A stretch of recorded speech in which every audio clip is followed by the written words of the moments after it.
Ladies and gentlemen, today I'm going to show you a very important yet simple operation. I'm going to show you how to create customer follow-up automations.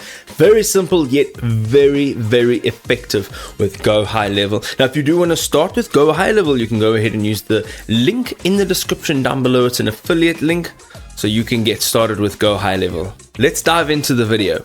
So if you are still setting up your GoHighLevel account, you will see on your launchpad that there are a bunch of steps that you need to take. Now on the left hand side, you will see the automations tab.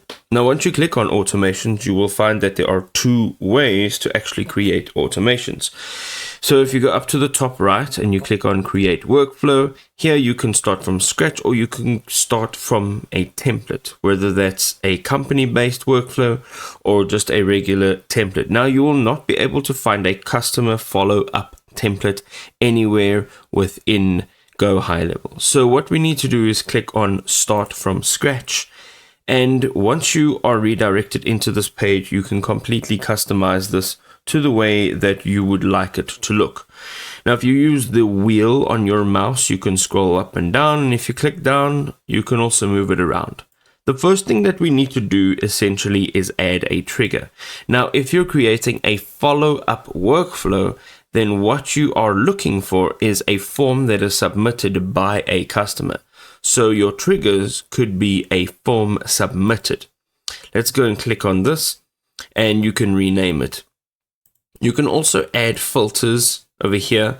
So you can have different types of forms or terms and conditions. But for now, we are going to just leave it as is. Of course, you should be customizing this to suit your own needs. Now, on the bottom of the screen on the right hand side, you're going to click on save trigger.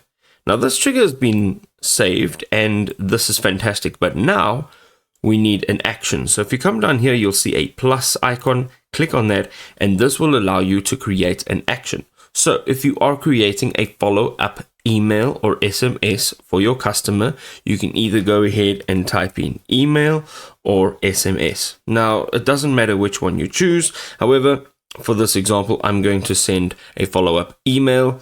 And here you get to redefine what your email will actually look like.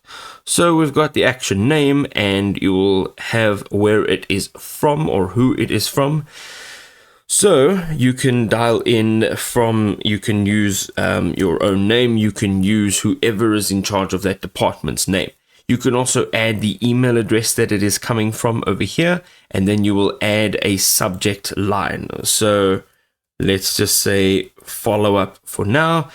And then what's lovely is you can actually add templates, email templates in here, and you can use an email template rather than just typing out a regular email.